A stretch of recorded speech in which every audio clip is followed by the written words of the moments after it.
The Duke and Duchess of Sussex accused an unnamed member of the royal family, not the Queen or Prince Philip, of making a racist comment about their son Archie before he was born in their explosive Oprah Winfrey interview. Royal commentator Daniela Elsa insisted Harry and Meghan should name the individual. Ms. Elsa's comments come after unauthorized biography Finding Freedom claimed the couple had considered outing the royal. The Duke and Duchess have, however, distanced themselves from the biography and made it clear its authors, who rely on unnamed sources, do not speak on their behalf. Writing for news.com.au, the royal commentator said the Sussexes have a responsibility to speak out. Ms. Elsa warned not naming the royal has not protected some unspecified member of the royal family from global infamy, but has impugned the entire royal family. She said, "That is not fair." Nearly 6 months on since the 2-hour primetime TV special, the entire royal family remains tarred with the same racist brush in many people TMS minds. Pick up a copy of OK! Magazine. Queen Elizabeth II special. Ms. Elsa added, "Do Harry and Meghan have a responsibility here to either speak up or pipe down? They are the ones who opened up this particular Pandora TMS box." When the Sussexes announced they wanted out as full-time working members of the royal family in January last year, the Queen quickly put the kibosh on their proposed half-in, half-out model. So too now they need to decide to either push on and level specific charges against whoever was involved in these conversations or to draw a line under this chapter. Buckingham Palace said some recollections may vary in a statement after Harry and Meghan's TV interview. Follow below for live updates on the royal family. This blog has now closed. Camilla, Duchess of Cornwall, has made a modification to a much-loved cake named after Queen Victoria for a special cause. The Duchess of Cornwall has suggested she prefers lemon curd in her Victoria sponge, which is traditionally put together with jam and cream. Camilla shared her favorite cake recipe as part of preparations for Poetry Together. A photo of the Duchess was shared on Instagram. The caption from Clarence House read, "The Duchess has shared her recipe for a Victoria sponge for young and older. I like to enjoy after reciting a poem by heart together." Responding to the social media post, one Instagram user loved the idea. Princess Diana was persuaded to pose for a photograph, after being told she was the 8th wonder of the world. Photographer Kent Gavin spent many years covering Princess Diana during a colourful career which also saw him work in war zones. In an interview with the website 9honey, he recounted how he managed to get a photo of Diana standing in front of the pyramids, while on a tour to Egypt in May 1992. During a photo call in Giza, Diana had initially been reluctant to pose in front of the pyramids. The People's Princess feared the photo would look too chocolate boxy. Mr. Gavin refused to give up, and persuaded her protection officer to allow him to talk to her. Prince Harry's move to California to start a new life with Meghan Markle has echoed the desire of his mother Princess Diana, who wished to relocate to Malibu before her tragic death, according to her former friend. Princess Diana's close friend and former voice coach has claimed that in the years prior to her death, the late princess had been California dreaming about relocating to the United States and making major motion pictures. Her youngest son Prince Harry has followed in her alleged intended footsteps by starting a new life away from the royal family in Santa Barbara with Meghan Markle and their children, and has continued his mother's legacy by beginning a career in Hollywood. One of the authors of the unofficial biography of Meghan Markle and Prince Harry has been praised online following the book's latest success. Omid Scobie was praised for the new success achieved by Finding Freedom, the biography of Meghan and Harry, he co-wrote. The unauthorized account was released yesterday in paperback and included an epilogue focusing on the royal events concerning the Duke and Duchess of Sussex taking place between 2020 and 2021. And, according to a Twitter account which monitors the best-selling books over a 24-hour period, the updated Finding Freedom proved to be a hit with the public in the US. Twitter account Top 10 Books wrote yesterday the biography was the 5th best-selling book in the States in the 24-hour period it analyzed. This sparked excitement among supporters of the royal author. Meghan Markle's desire to follow in Princess Diana's footsteps with charitable causes are understandable, according to a royal expert. Meghan Markle's attempts to elevate certain causes through her new organisation Archewell have been compared to her late mother-in-law, Princess Diana. Both during and after her marriage to Prince Charles, the Princess of Wales used her position to draw attention to charities across the world, and sought to portray positive images of her humanitarian work. Since leaving the royal family in 2020, Meghan Markle has gone on to launch a number of projects and charities through the non-profit foundation that she shares with Prince Harry. When asked if Meghan was trying to follow in Diana's footsteps, royal commentator Jonathan Saccardotti told Us Weekly, "I don't think it's necessarily a bad thing if that's what she's doing, because there were things about Diana which many people saw as very positive within the royal family." Lady Louise Windsor's position in the line of succession still follows the former gender-based rule, which means her place has been preceded by her younger brother. Despite Lady Louise Windsor having an advantage of 4 years over her younger brother James, Viscount Severn, her position in the line of succession was unfortunately changed due to the former archaic traditional rules in place. Until 2011, members of the royal family abided by male preference primogeniture, meaning that the male members of the family took precedence over the females when it came to the royal line of succession. In a new report, the list said, "Some aspects of the royal family, and the institution at large, are quite archaic, and until it was amended, the rule that a younger brother would circumvent his older sister in the line of succession was enforced." Prince Harry and Meghan Markle do not want to disappear from the public eye, according to a royal biographer. The Duke and Duchess of Sussex quit royal duties last year for a new life in California. But Omid Scobie, co-author of Finding Freedom, insists Harry and Meghan do not want to disappear. He told Good Morning America, "It's not that they want to disappear or not be seen. It's simply that they want to choose what they keep private and what they share with the world." Lady Louise Windsor has a big decision to make on her 18th birthday, in November. When she reaches the milestone, she will be able to decide if she wants to use an HRH title. Speaking in 2020, the Countess of Wessex told the Sunday Times, "We try to bring them up with the understanding they are very likely to have to work for a living. Hence we made the decision not to use HRH titles. They have them and can decide to use them from 18, but I think it TMS highly unlikely." Kate, Prince William, Prince George, Princess Charlotte and Prince Louis have spent some special time with the Queen at Balmoral, it has been claimed. A source told Vanity Fair, "William, Kate, and the children have been enjoying some family time in Scotland, and they have just spent some special time with the Queen. They always enjoy going up to Balmoral, they love the outdoors and walking in the hills and spending quality time with family. It TMS where William spent a lot of his childhood, and it TMS important to him that his children experience what he did as a young boy." Prince Charles spoke about the immense challenges the coronavirus pandemic has posed to younger generations in school or approaching the job market as he launched a new initiative. The Prince of Wales officially launched Your Palace to Palace, an initiative inviting cyclists or walkers to raise money for the Prince's Trust. The event will take place between 20 to 26 September, during which attendees will complete a distance they are proud of, whenever in the country they are based, to raise funds. Upon launching the event, Charles noted young people have been badly hit by the coronavirus pandemic and its consequences. Lady Louise Windsor has often been reported as her grandmother's favorite grandchild due to their shared common interests and the young royal's gentle personality.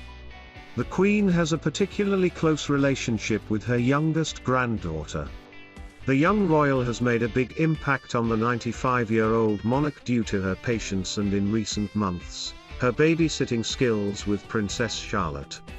Lady Louise is the eldest child of Prince Edward and Sophie Wessex, and has always had a close relationship with her grandparents.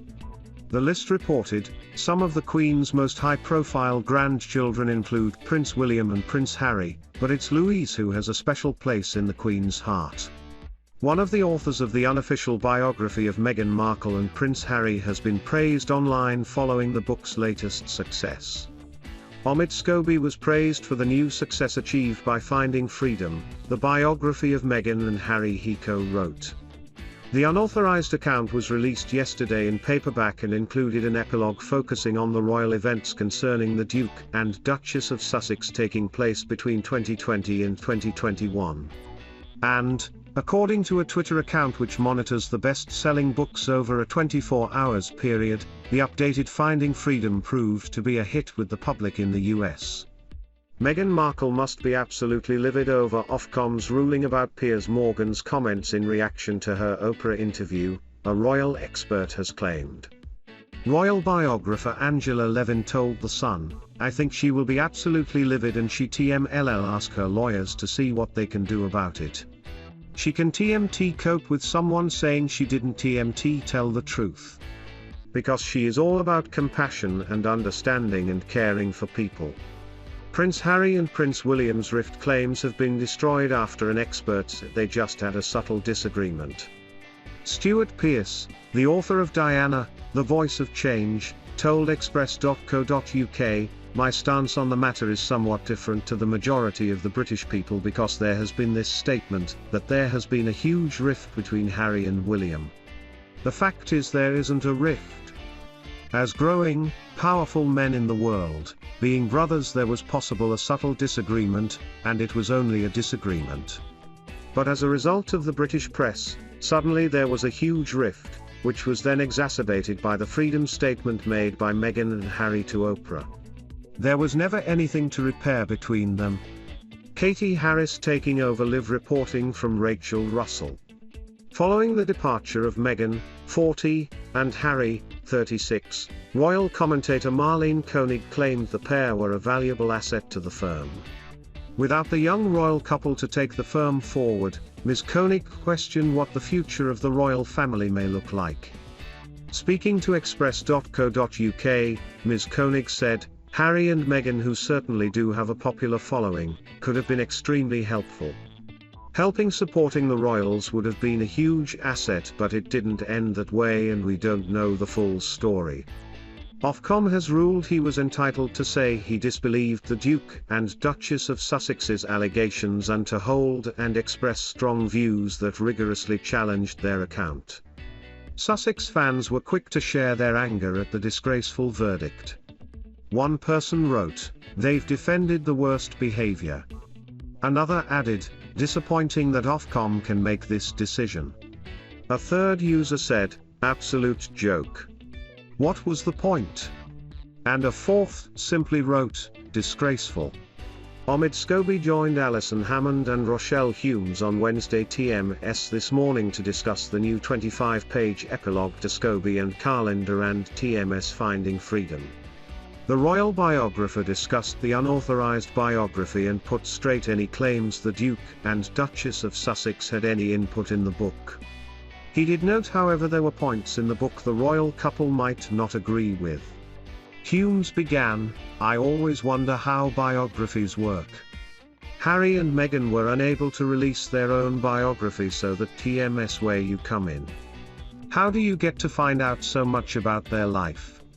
Scobie replied, "I've been covering royals since William and Kate got married, so over the years you get close to the palace staff and people working around members of the royal family.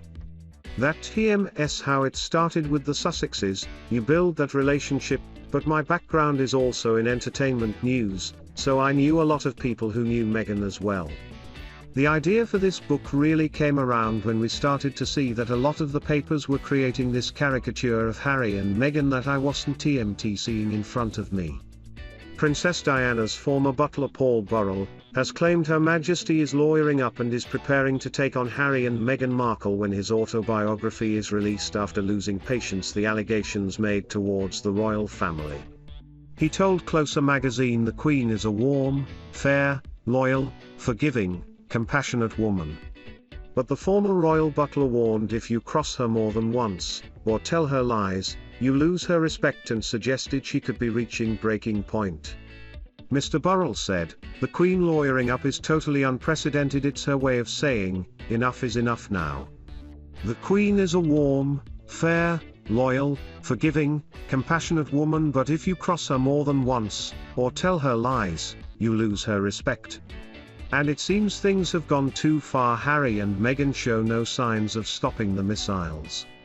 Back in the day, the never complain, never explain rule could work, and it added to the mystery and privacy of the royals.